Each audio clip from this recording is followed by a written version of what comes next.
Business में आ गए हैं जरा, जिससे थोड़ा साउंड तेज है, जरा कम करो। ये या तो मॉनिटर तेज होंगे, ये पीछे से रिफ्लेक्शन भी आ रहा है, पर इतना कम मत करना कि पीछे वालों को सुनाई ना दे। अब ठीक है। तो कह रहा था कि ना जाने पापा में से कौन से बिजनेस में आ गए हैं, लोगों की जिंदगियां बदल रही हैं, कैसी जिंदगियां बदल रही हैं, लगातार जिंदगियां बदल रही हैं। मैं कौन सी कहानियां आपको सुनाऊं, हम खुद एक्साइटेड हो जाते हैं, हमारी आंखों पे पानी नहीं रुकता और लगता है कि शायद ऊपर वाले ने भी हमें और जिम्मेदारी दी है कुछ और करने की, इसलिए भी हम चैन से नहीं बैठ सकते और ना चैन से बैठने वाले हैं।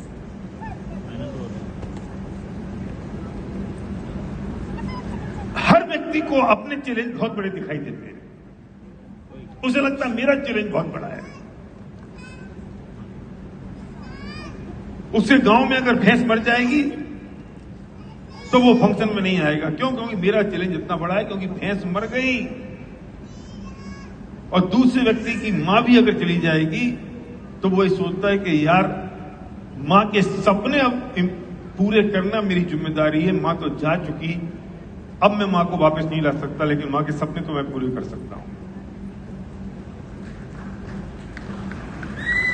कौन सा चैलेंज बड़ा है मुझे नहीं पता, लेकिन जब आप ऐसी जगह आते हो, ऐसे महाकुंभ में आते हो, तो दूसरों के चैलेंज सुन के अगर आपका सद्भाग्य जाग जाए तो आपको पता चलता है कि यार उसके चैलेंजेस मेरे से बड़े हैं और मैं पता नहीं कौन से झुंझुने को पकड़ के बैठा हुआ था।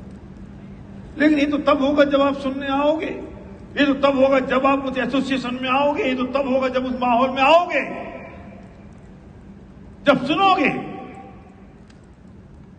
जब पता चलेगा कि यार अच्छा मेरा तो कुछ भी नहीं था।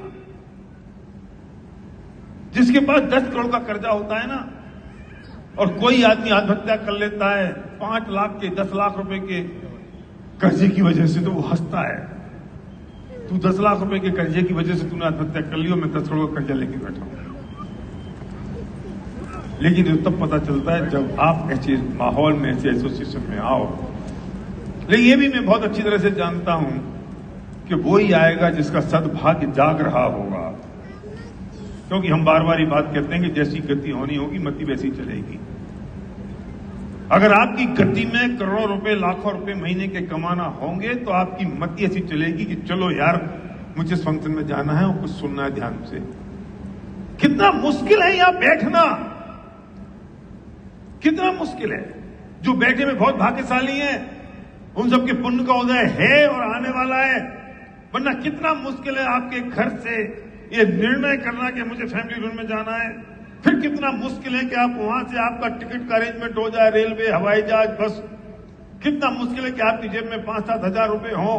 कितना मुश्किल है कि उसके बाद आप यहां तक पहुंच जाएं। और कितना मुश्किल है कि यहां पर 3 दिन सुबह 9 से लेकर रात को 10 बजे तक कुर्सी पे बैठे रहे, वरना ऐसे बाहर घूम रहे हैं।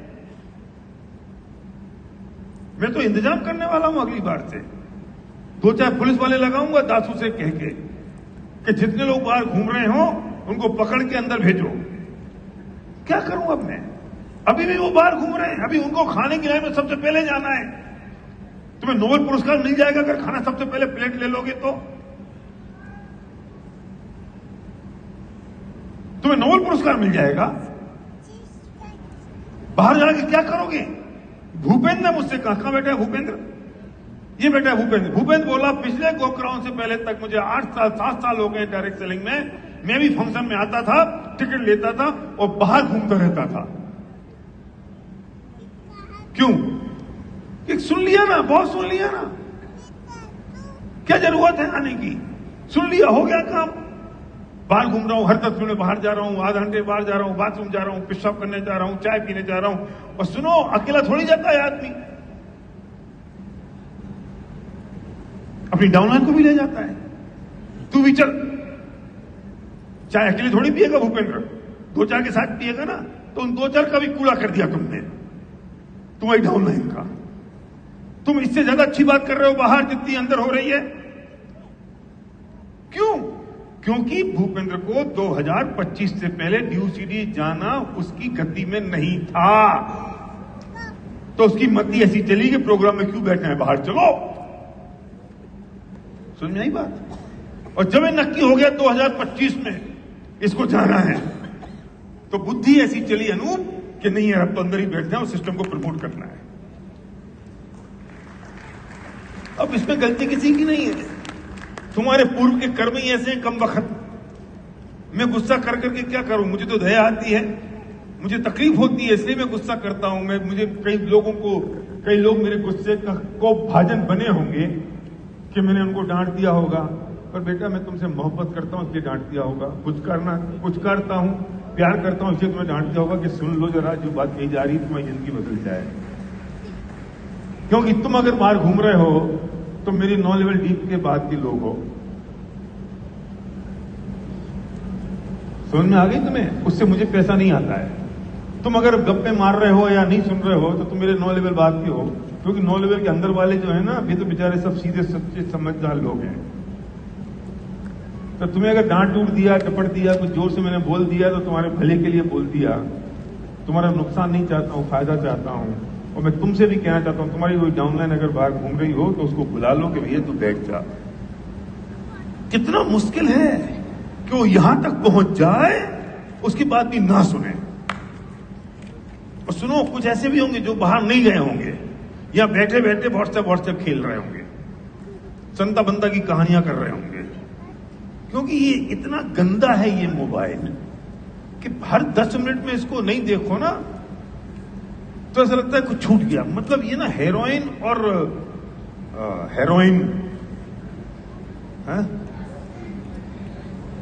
कोकीन, ये कोकीन हेरोइन से ज्यादा खतरनाक नशा है मोबाइल का।